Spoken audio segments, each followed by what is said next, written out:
Hello guys, आज workshop calculation and science का हम 8वां चैप्टर पढ़ेंगे, ऊष्मा उपचार।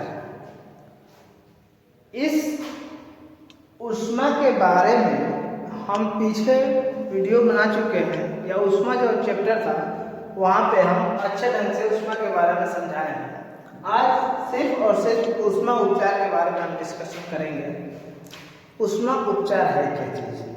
तो देखिए, उपचार क्या चीज़ होता है? इलाज करना। किसी भी चीज़ में अगर कोई खामी होती है तो उसको इलाज करना, वही उपचार है।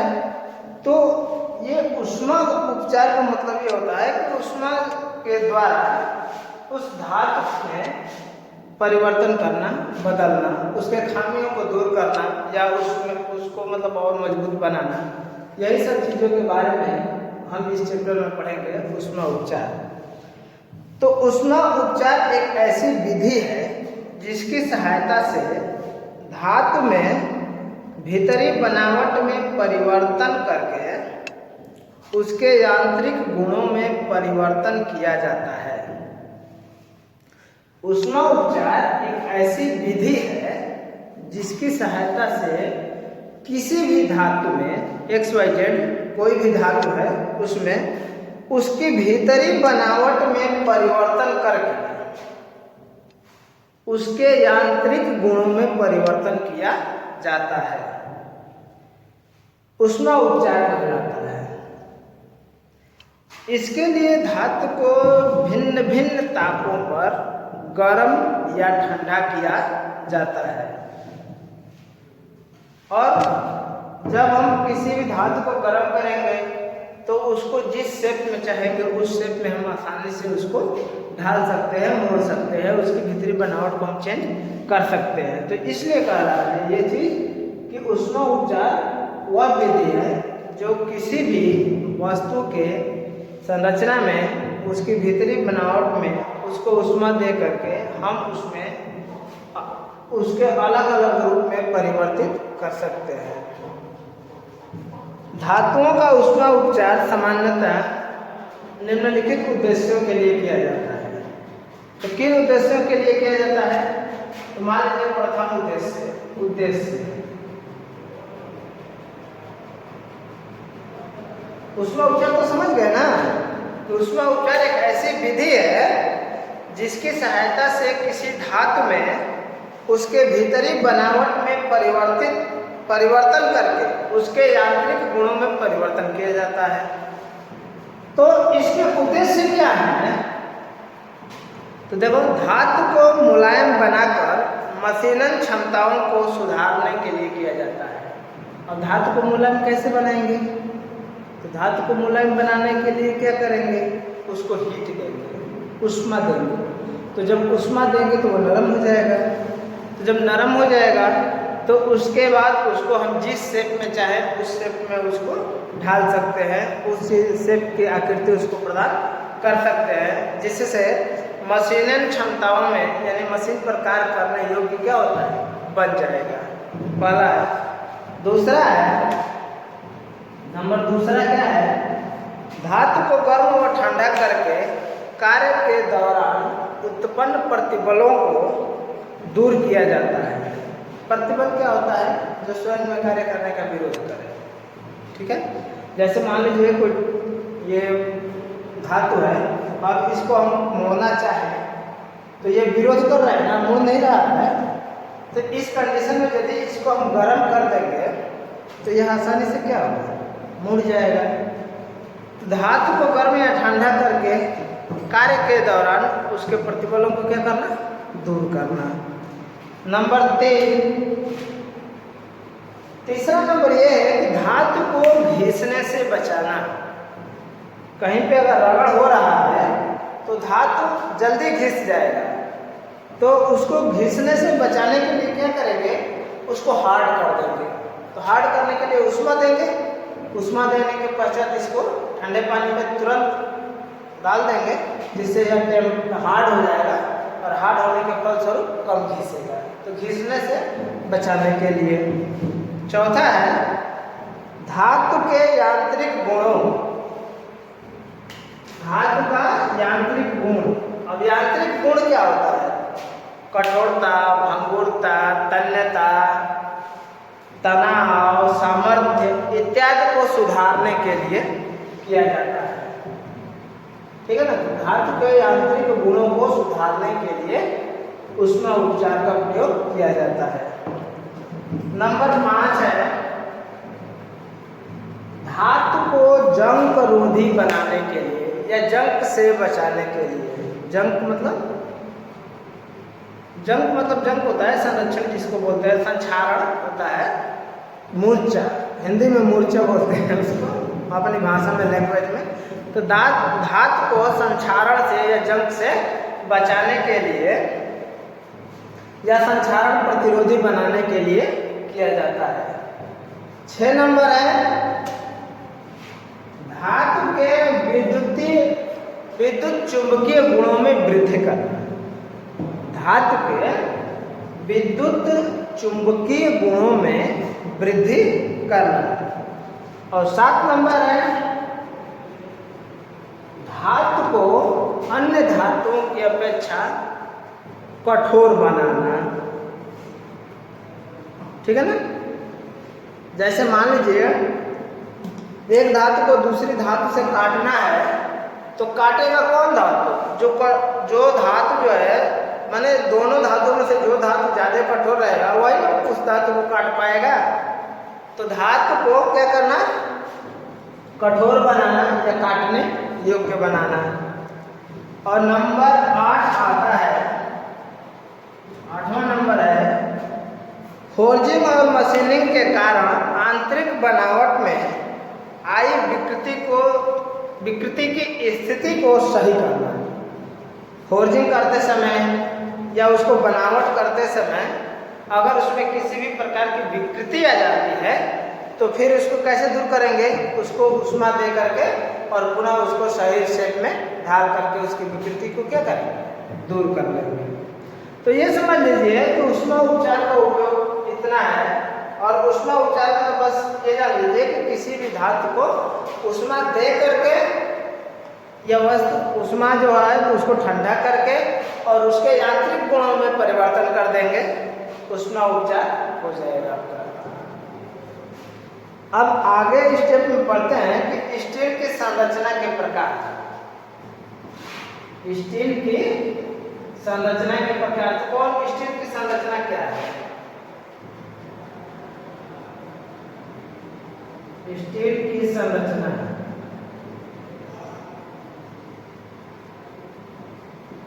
ठीक है ना? तो स्टील की संरचना क्या है कि जब किसी धातु के टुकड़े को तोड़ा जाता है तो उसके अंदर संरचना दिखाई देने लगती है। किसी भी धातु के टुकड़े को यदि हम तोड़ेंगे तो उसके अंदर जो है रिंग नुमा या फिर बुरादा नुमा, बूंदा नुमा या फिर अन्य अलग अलग ढंग से उसकी संरचना कैसे वो बनी है वो दिखाई देने लगती है। माइक्रोस्कोप के द्वारा कोणों के आकार तथा संरचना को आसानी से देखा जा सकता है। माइक्रोस्कोप के द्वारा हम देखेंगे, नंगे आंखों से नहीं दिखाई देगा, तो हम क्या करेंगे? माइक्रोस्कोप लगा कर देखेंगे। तो माइक्रोस्कोप के द्वारा कोणों के आकार तथा संरचना को आसानी से देखा जा सकता है। स्टील लोहा और कार्बन का मिश्र धातु है। स्टील लोहा और कार्बन Fe+C, ठीक है ना? लोहा और कार्बन का क्या है? मिश्र धातु है। लेकिन स्टील में कार्बन की मात्रा 1.7 से अधिक नहीं होती है। इस कार्बन की मात्रा 1.7 से अधिक नहीं होती है। सामान्यतः स्टील का तो जब 1.7 से अधिक नहीं होती है तो इसका वर्गीकरण क्या है? वर्गीकरण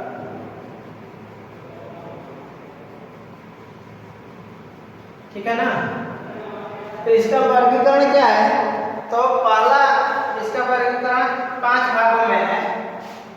पहला है थायराइड।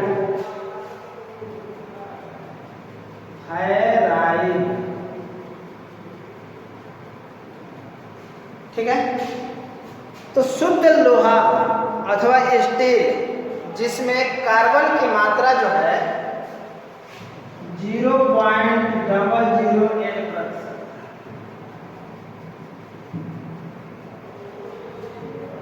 ठीक है, से लेकर के 0.25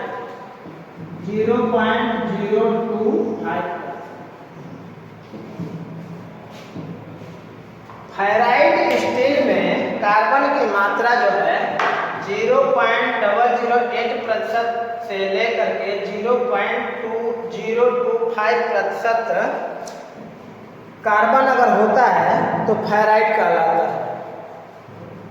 यह अपेक्षाकृत क्या होता है, कमजोर होता है। यह क्या होता है, कमजोर होता है। दूसरा है सीमेंटाइट, दूसरा सीमेंटाइट, सीमेंटाइट टाइट, ध्यान दीजिएगा, सीमेंटाइट है। इसमें कार्बन का अस्तित्व लोहे और कार्बन के रासायनिक यौगिक के रूप में होता है, ठीक है ना। इसमें इस स्टील में लोहे और कार्बन का रासायनिक यौगिक के रूप में होता है, तब उसे सीमेंटाइट कहते हैं। यह अधिक कठोर तथा भंगुर होता है, लेकिन मजबूती नहीं होती है। ये कमजोर होता है, क्या होता है, कमजोर होता है। ये भंगुर होता है, ठीक है। और इसमें कार्बन और क्या लोहा जो है यौगिक के रूप में पाए जाते हैं, ठीक है। नंबर तीसरा है, क्या है, पियरलाइट स्टील, पियरलाइट स्टील, ठीक है। तो पियरलाइट स्टील क्या होता है कि इस स्टील में कार्बन जो है 84% से, इसमें कार्बन की मात्रा जो है 0.84,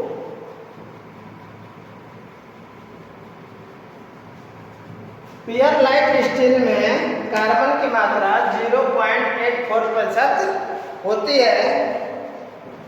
यह फेराइट तथा सीमेंटाइट से अधिक मजबूत होता है। ये क्या होता है, मजबूत होता है, ठीक है। देखिए फेराइट में कार्बन की मात्रा 0.008% है से लेकर के 0.25% है। इसमें यौगिक के रूप में है तो निकाल नहीं सकते हैं। पियरलाइट स्टील में कार्बन की मात्रा 0.84% है, तो कार्बन की मात्रा इसमें ज़्यादा है इन दोनों की अपेक्षा, इसलिए यह दोनों से क्या है, ज़्यादा मजबूत है।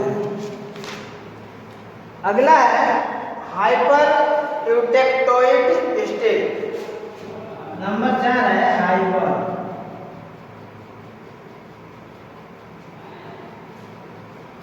Hyper eutectoid,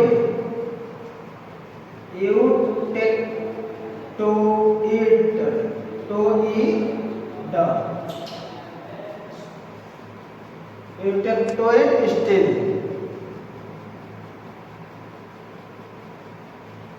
hyper eutectoid steel में इसमें कार्बन जो है 0.8% से लेकर के 2.1% तक होता है।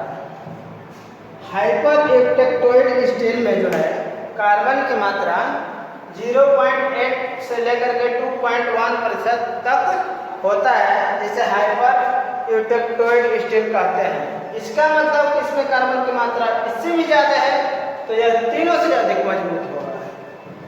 और पांचवा है हाइपो, पांचवा क्या है, हाइपो।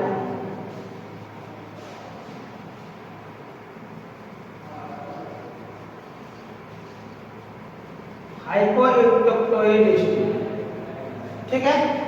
तो हाइपो यूटेक्टोइड स्टील है तो इसमें कार्बन की मात्रा 84% से कम होता है, 0.84% से कम होता है, लेस देन, ठीक है ना। हाइपोइंडक्टोइड स्टील में कार्बन की मात्रा 0.84% से भी क्या होता है, कम होता है, इसे हाइपोटेक्टोइड स्टील कहा जाता है। तो इतना समझ में आया होगा। स्टील की संरचना जो है आयरन और कार्बन से मिलकर के बना होता है, जिसमें स्टील का वर्गीकरण करेंगे तो स्टील 5 प्रकार का होता है, ferrite, cementite, पियरलाइट, hyper eutectoid, hypoeutectoid. Ferrite में कार्बन की मात्रा 0.008% से लेकर के 0.025% तक होता है। सीमेंटाइट में कार्बन और ये लोहा यौगिक के रूप में मिले होते हैं, यौगिक के रूप में मिले होते हैं, इसलिए यह भंगुर होता है। पियरलाइट में 84% से तक होता है, इसलिए यह सबसे ज्यादा मजबूत है। हाइपोयूटेक्टाइड में इससे भी अधिक कार्बन है, 0.8% से लेकर के 2.1% तक, तो यह सबसे ज्यादा मजबूत है। और हाइपोयूटेक्टाइड 0.84% से भी क्या है, कार्बन कम है, इसलिए यह क्या है, मजबूत उतना नहीं। अब आगे कल के वीडियो में देखेंगे, तब तक इतना आप लोग पढ़िए, और जो भी ना आए कमेंट कीजिए, जो भी समझ में ना आए XYZ कमेंट कीजिए, लेकिन पढ़ते रहिए। Best of luck, thank you.